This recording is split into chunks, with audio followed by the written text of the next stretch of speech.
오늘은 레위기 8장인데요. 지금까지 레위기 1장부터 7장까지는 5대 제사에 대하여 헤아리며 묵상했었지요.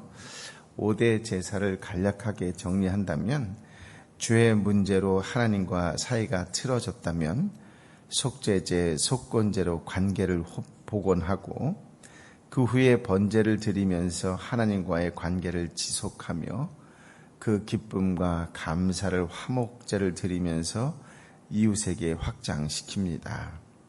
예배에 있어서 하나님께 집중하는 수직적 요소인 번제와 더불어 성도들과의 교제를 위한 수평적 요소인 화목제가 매우 중요하다는 것을 알 수 있지요.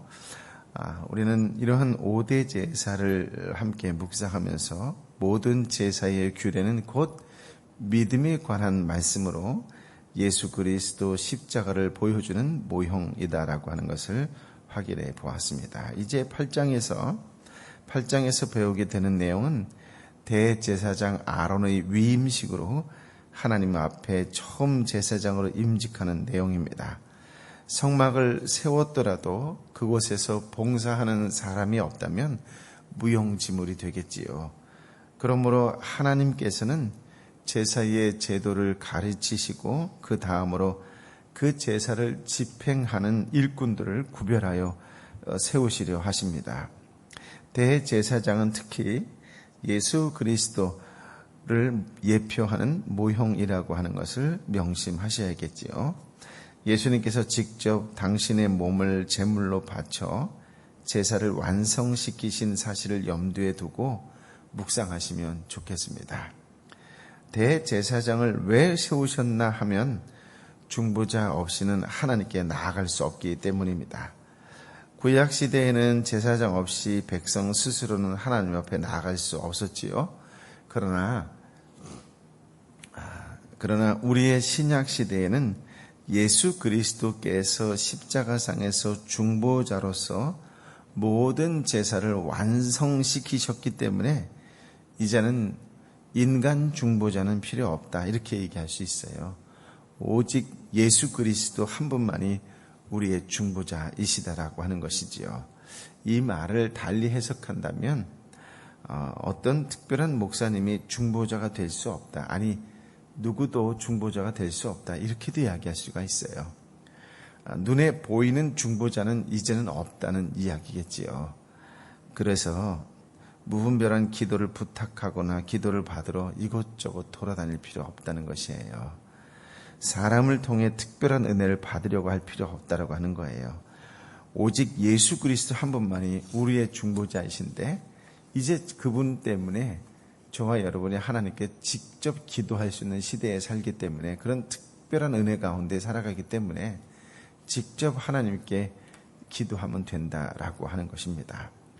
더 이상 사람을 통해 별난 은혜를 구하는 것은 잘못된 일이라고 할 수가 있어요. 그것은 사이비에 빠져서 인간 중보자를 찾아 헤매는 것으로 예수님을 무시하는 것이요, 구약시대로 되돌아가려는 어리석은 행동이라고 할 수가 있습니다. 신약시대의 성도란 하나님께 직접 봉사할 수 있는 제사장들이어요. 예수님을 중보자로 삼고 누구든지 직접 하나님께 기도할 수 있고 예배드릴 수 있는 존재가 된 것입니다. 능력 있다 싶은 사람을 찾아가 기도받으면 기도의 효력이 좋을 것 같습니까? 그럴 리가 없어요. 하나님은 우리 한 사람 한 사람이 직접 간구하는 그 기도를 가장 귀하게 여기신다는 사실을 꼭 명심하실 필요가 있습니다. 오늘 본문 1절부터 8절은 대제사장의 의복에 관한 내용인데요. 1절, 2절 말씀을 함께 읽어볼까요? 시작. 여호와께서 모세에게 말씀하셨습니다. 아론과 그 아들들을 데려오면 예복과 기름 부을 때 쓸 올리브 기름과 속죄 제물로 쓸 황소 한 마리와 양 2마리에 누룩 없는 빵 한 쪽 광주리를 가져와라. 위임식을 이렇게 치르기 위해서 하나님께 봉사하기 위한 준비를 하라는 말씀이지요. 무엇을 준비할까요? 첫째는 사람을 준비한다라고 하는 거예요. 아론과 그 아들들을 데려오라고 하시지요.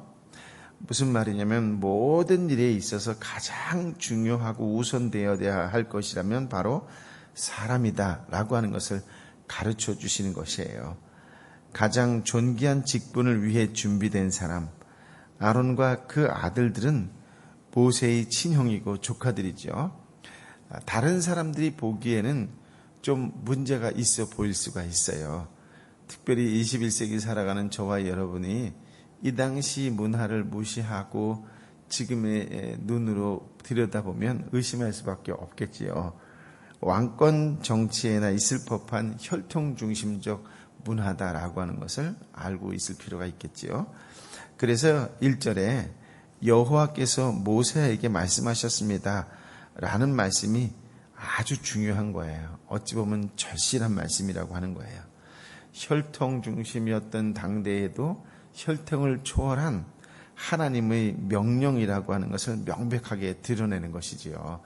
인간적인 사적인 그런 관계를 통해서 사람을 세우는 것이 아니라 하나님께서 하셨다라고 하는 것이에요. 그러니까 왕권보다 더 중요하고 강한 것은 신권이다, 이렇게 얘기할 수가 있을 것입니다. 하나님이 직접 명령했다라고 하는 것은 다른 말로 우리는 순종하기만 하면 된다라고 하는 말씀이겠지요. 하나님께서는 사람을 먼저 준비시켜 주신다라고 하는 것이에요. 학벌이 좋고 인물이 잘난 사람이 아니라 하나님이 원하시는 사람이에요. 아론은 사실 아주 우유부단하고 결점이 많은 사람이었어요. 사람의 기준으로 보면 절대 대제사장감이 못 된다라고 하는 것이지요. 우유부단한 아론을 누구보다도 모세는 더 잘 알고 있었을 것입니다. 또 모세의 내심으로는 어찌 보면 모세 자신이 당연히 대제사장이 될 것이라는 생각을 했을지도 모르겠습니다. 그렇지 않겠어요? 그러나 이것은 하나님의 명령이기 때문에 모세의 불평이나 왜? 라는 물음이 창세기로부터 그 모세 오경이라고 이야기하는 그 어디에도 그런 질문이나 또 그런 반발이 나오지 않아요. 모세는 하나님의 말씀이었기 때문에 무조건 순종한 거예요.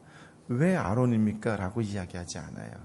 하나님의 말씀이었기 때문에 무조건 순종한 거예요. 여러분이 오늘 8장 1절의 말씀이 여호와께서 모세에게 말씀하셨습니다 라고 하는 문장이 수시로 나와요. 수시로. 이유는 뭐예요? 주권이 하나님께 있다라고 하는 것을 잊어먹지 말도록 수시로 확인시켜 주는 거예요. 수시로. 여러분이 하루를 살아가는 동안에 제일 중요한 건 뭐냐면 하나님께서 나와 함께 계신다. 하나님께서 말씀하신다. 하나님께서 라고 하는 것에 단 한순간도 잊지 않고 기억하라고 하는 말씀이에요. 그렇다면 무조건 우리는 순종하면 된다라고 하는 것이지요.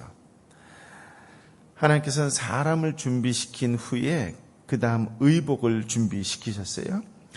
의복이라고 하는 것은 그 사람의 지위를 나타내고 삶을 표현하는 것이다 라고 말할 수가 있습니다. 고대 사회에 있어서 무엇을 입고 있냐, 어떤 옷을 입고 있냐, 어떤 색의 옷을 입고 있냐라고 하는 것은 아주 중요한 부분이라고 할 수가 있겠지요. 왕의 옷이 따로 있고 또 장관의 옷이 따로 있고 대신들의 옷이 따로 있고 평민의 옷이 따로 있다라고 할 수가 있겠지요. 우리는 주님의 일을 할 때에 있어서 제일 중요한 옷이 있고 제일 좋은 옷이라면 어떤 것이 있을까요?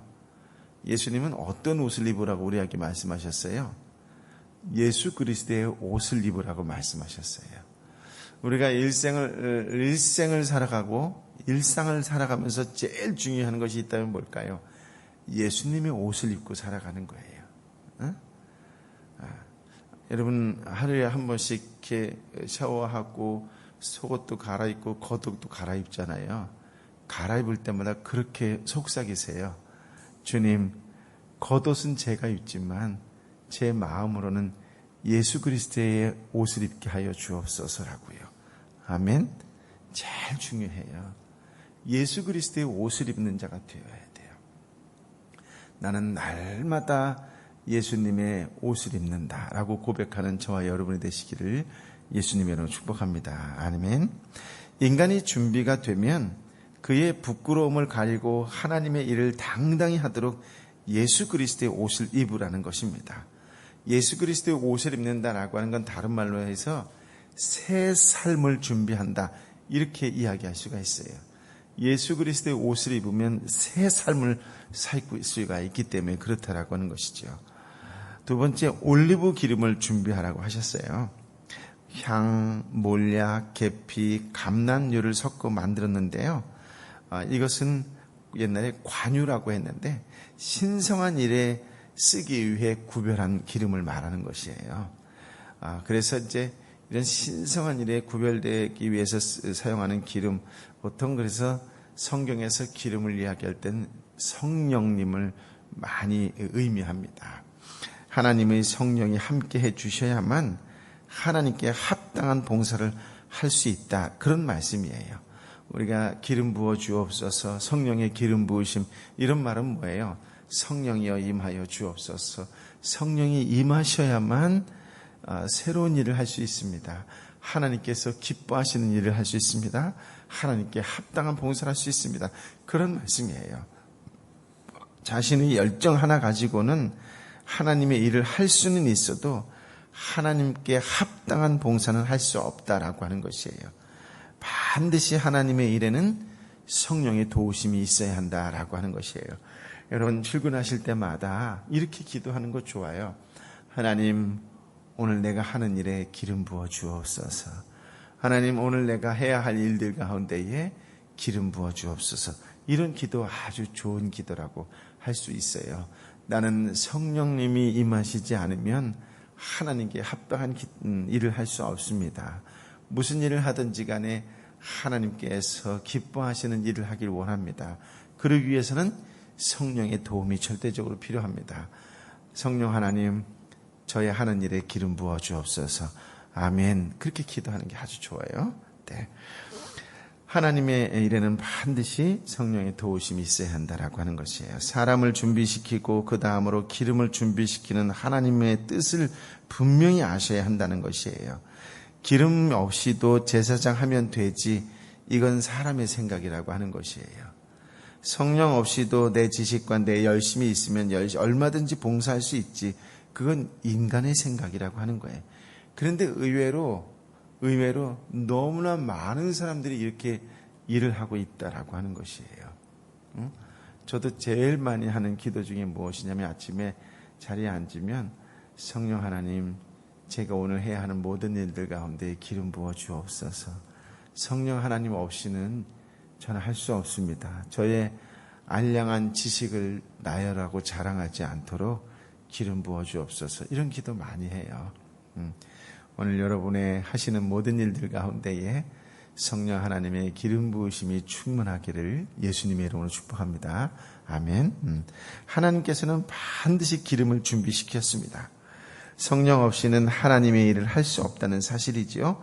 그러므로 기름을 준비하라고 하는 것은 성결을 준비하라, 그런 말로도 해석할 수가 있어요.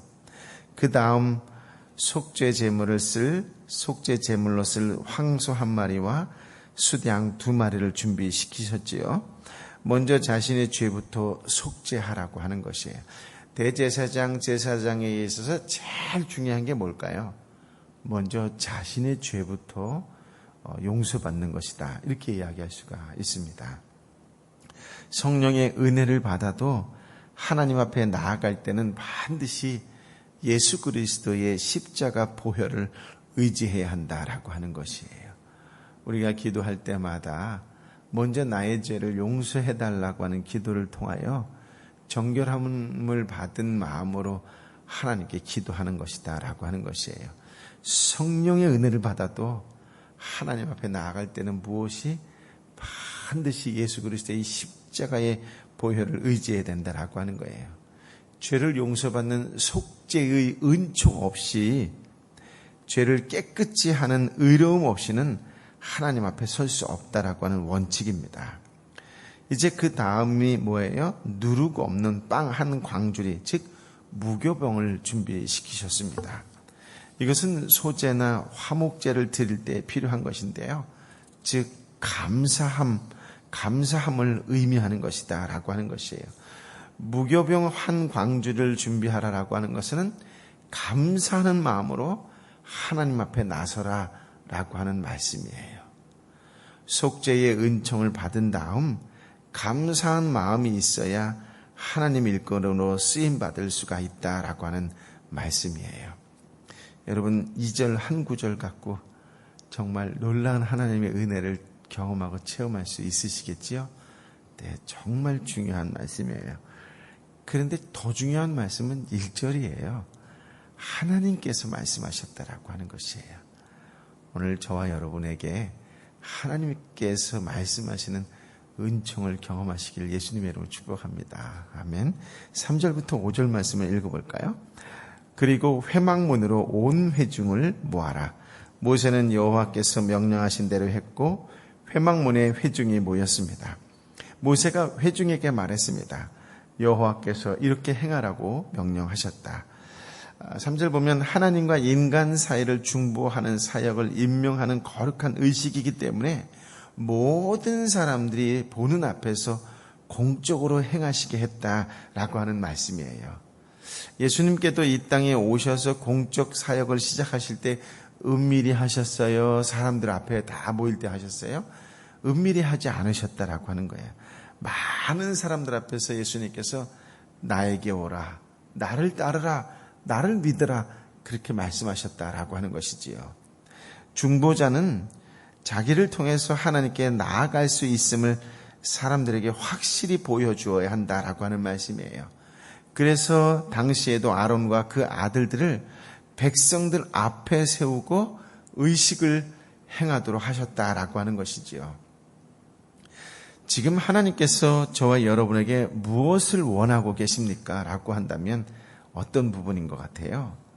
그것은 사람들을 다 모이라고 했다라고 하는 것은 예수 그리스도의 중보의 사역과 십자가의 은총을 한 사람이라도 더 알기를 원하신다 한 그런 말씀이에요.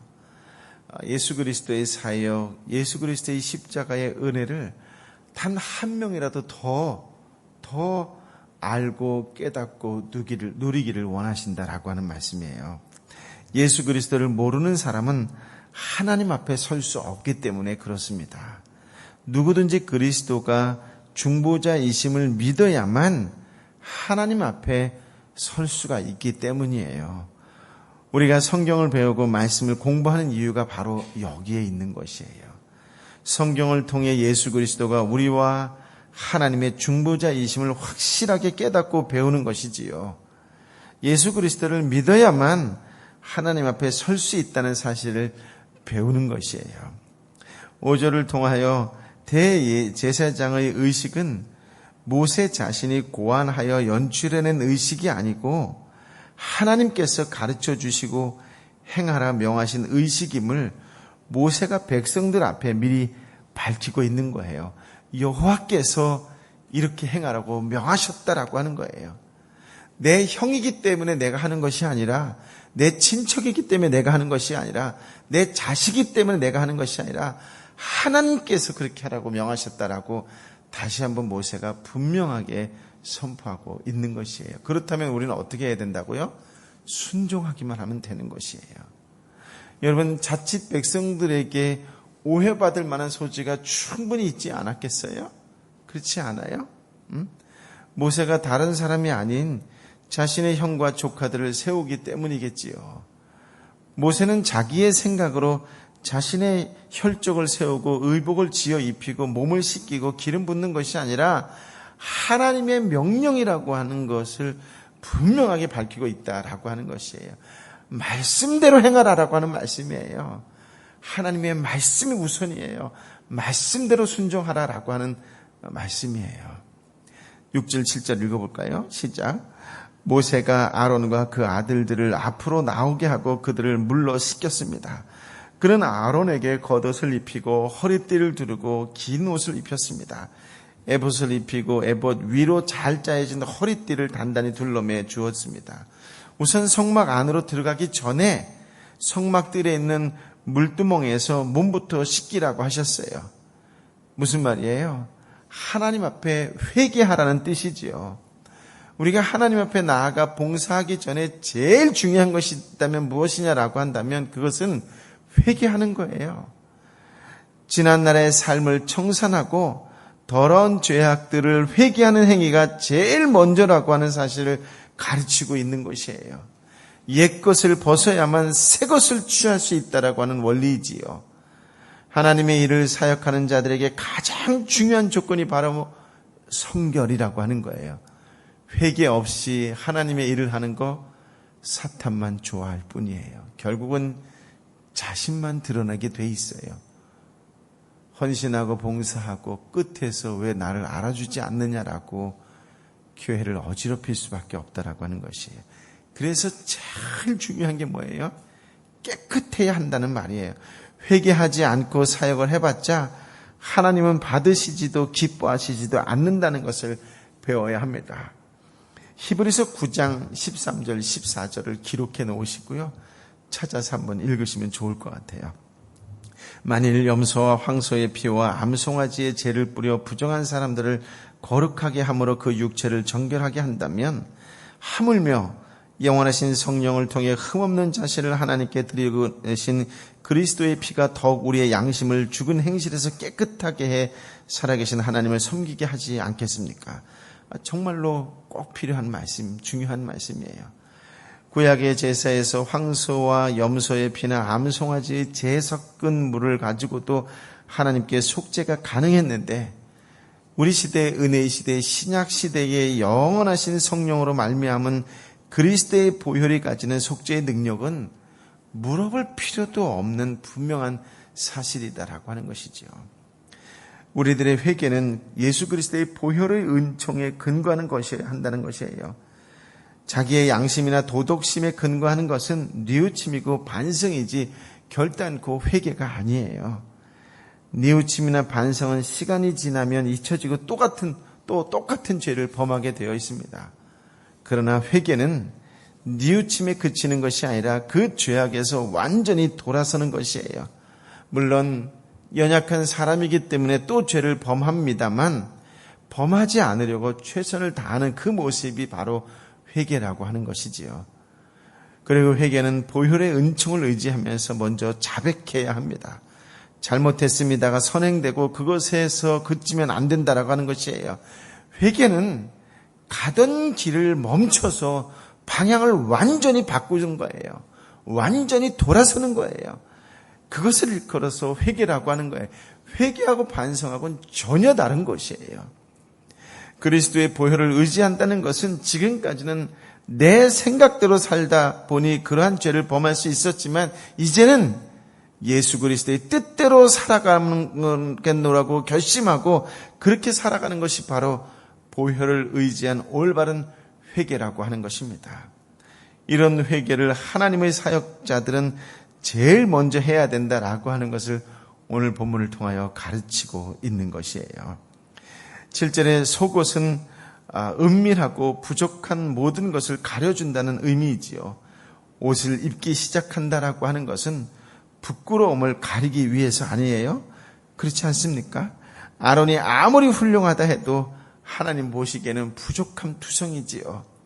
그래서 하나님은 그에게 속옷을 입히시고 그의 은밀한 것들과 부족함을 은혜로 가려주신 후 일을 시키신다라고 하는 것이지요. 또 중요한 것은 아론 스스로 옷을 입는 것이 아니라 하나님의 대리자인 모세가 입혀주도록 하신 것이에요. 아론의 부족함을 자신이 해결할 것이 아니라 하나님께서 친히 가려주신다라고 하는 사실을 믿게 하기 위해서 그렇게 하셨다라고 하는 것입니다. 예수님은 부족함이 없으신 완전하신 제사장이지만 아론은 그렇지 못하기에 속옷을 입히는 것입니다. 속옷을 입힌 다음에는 허리띠를 띄웠어요.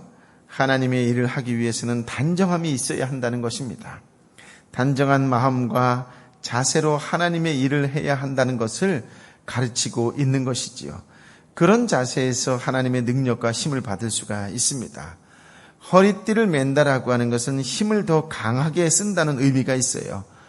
예를 들어서 한국에도 그런 말 있잖아요. 허리띠를 졸라매고 전진해 봅시다 라고 하는 거예요. 최고의 힘을 써보자는 말일 것입니다. 아론은 부족하나 하나님께서 힘을 주시겠다는 의미가 바로 허리뒤에 있습니다. 그 다음 청색으로 된 겉옷을 입히셨어요. 이 옷은 에봇 안쪽에 받쳐 입는 옷으로서 전부 청색 세마포로 만들어졌습니다. 에봇 받침 겉옷 혹은 에봇 받침 긴옷이라고 출애굽기 28장 39장에 나오기도 합니다. 이는 아름다운 지위를 나타내시고자 하는 것이다 라고 하는 것이에요. 그 옷 입는 자체만 갖고도 어떤 권위를 표시해 주고 있는 것이지요. 하나님의 사역자, 그것도 대제사장인 만큼 아름다운 지위를 부여하신 것이다 라고 하는 것입니다. 비록 부족한 아론이지만 하나님의 일을 할 때는 존귀한 자로 보시겠다는 것입니다. 에봇은 소매 부분이 없는 긴 조각이나 앞치마 모양같이 생겼는데요.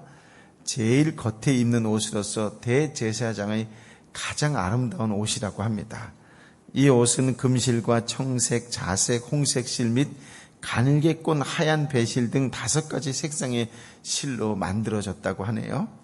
에봇은 하나님께서 주시는 은사를 의미하며 제사장이라고 하는 표시라고도 합니다. 에봇의 장식 띠가 있는데요. 이렇게 잘 갇혀 있고 마지막에 이제 옷이 내려오거나 흐트러지지 않도록 고정하는 역할을 하는 것을 말합니다. 한편 대제사장은 이 띠를 허리에 2번 두른 후 묶고 나머지는 무릎까지 이렇게 늘어뜨렸다라고 합니다. 8절 9절을 같이 한번 읽어볼까요? 시작. 그런 아론에게 가슴패를 붙여주고 그 위에 우림과 둠빔을 넣었습니다.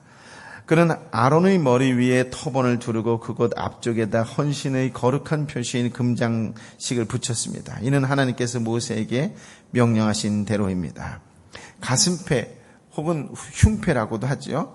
가로 세로 크기 약 한 뼘 정도 되는 정사각형 모양의 천으로 5가지 가는 실 2겹으로 짜서 만들었는데요. 그 천 위에는 12지파, 이스라엘의 12지파의 이름이 각각 새겨진 12개의 보석이 박혀 있었고 그 천 안쪽에는 우림과 둠빔이라는 보석이 보관되어 있었다고 합니다.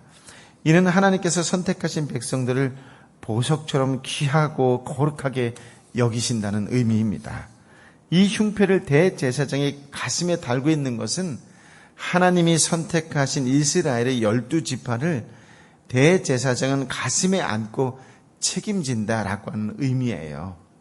그리고 우림과 둠빔은 히브리어로 빛과 완전한 빛과 진리라고 하는 뜻으로 정확한 모양을 알 수 없으나 왕과 백성의 지도자들이 하나님의 뜻을 알기 위해서 사용하던 물건이라고 많은 학자들은 이야기를 합니다.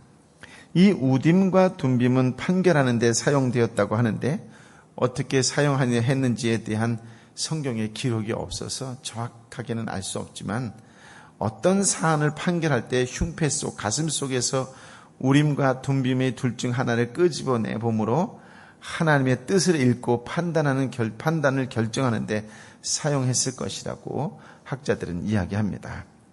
9절에 보면 대제사장이 머리에 터번, 관을 쓰지요. 이 관을 쓴다, 터번을 쓴다 할 때에 이 전면에 거룩한 헌신의 표시로 금패를 붙였는데요. 거기에 글귀가 새겨져 있는데 출애굽기 28장 36절에 보면 여호와께 성결 이렇게 쓰여져 있었다고 합니다. 사실 관이나 모자는 그 사람의 지위를 나타낼 수 있잖아요. 왕이 쓰는 모자가 다르고 또 대신이 쓰는 모자가 다르고 백성이 쓰는 모자가 다르지 않겠습니까? 그래서 이 관이나 모자는 그 사람의 지위를 나타낼 수 있는데 대제사장은 백성들을 거룩하게 하기 위하여 하나님께 나아가는 대표자다라고 하는 것입니다. 백성을 거룩하게 하기 위해서는 먼저 자신부터 하나님께 고개를 숙여 성결해야 한다라고 하는 것을 여호와께 성결이라고 하는 문구와 함께 그의 이마에 늘 금표로 쓰여져 있었다라고 하는 것이죠. 이런 형식들은 모두 모세가 고안한 것이 아니라 하나님께서 명령으로 주신 것이다라고 하는 것이에요. 여기까지의 말씀이 대제사장의 위임을 위해 준비하는 내용입니다. 하나님의 거룩한 사역을 준비하는 일은 옛것을 버리고 새것을 취하는 지난 삶을 버리고 하나님께 돌아서는 회개가 최우선이 되어야 한다는 것을 꼭 기억하시고 명심하셔야 됩니다. 그리고 하나님께서 입혀주시는 예복 없이는, 다시 말씀드리자면 은사 없이는 하나님께 나아갈 수 없고 사역할 수도 없다라고 하는 것이에요. 하나님의 직분은 하나님한테 오는 것이지 사람이 만드는 것이 아니라는 것을 알아야 합니다. 여러분, 신약의 모든 성도들을 베드로가 뭐라고 이야기해요? 왕 같은 제사장이라고 이야기를 해요. 왕 같은 제사장은 세상 속에 있어도 불신자와 다를 수밖에 없지요. 불신자와는 다르기 때문에 눈에 띌 수밖에 없는 삶을 살아감으로써 우리가 거룩한 하나님의 백성이라고 하는 것을 드러내야 할 줄 믿습니다. 거룩한 나라, 왕 같은 제사장의 설명을 오늘도 여러분의 일터와 삶터에서 충실하게 드러내고 살아가는 하나님의 사람들이 되시기를 예수님의 이름으로 축복합니다. 아멘. 아버지 하나님, 우리에게 새로운 옷, 예수님의 옷을 입혀주셔서 감사합니다. 우리에게 거룩한 나라, 왕 같은 제사장의 사명, 소명을 주셔서 감사합니다. 주님, 구별된 자로 살아가게 하여 주시니 감사합니다. 이 구별의 가장 첫 번째가 회개임을 알게 하여 주시니 감사합니다. 하나님 언제나 어느 때나 제일 먼저 무엇을 하기 전에 철저히 하나님 앞에 성결하려고 하는, 정결하려고 하는, 거룩하려고 하려는 회개의 기도가 나오는 가장 하나님 백성다운 모습이 우리의 입술에서 나올 수 있도록, 하나님, 우리가 그렇게 살아갈 수 있도록 다시 한번 기름 부어 주옵소서. 세상과 구별된 자로 살아갈 수 있는 그 첫걸음이 회개임을 알아 하나님, 날마다 하나님 앞에 회개하며 바른 길을 걸어가는 믿음의 사람들 되게 하여 주옵소서. 오 회개의 영이여 임하여 주옵소서.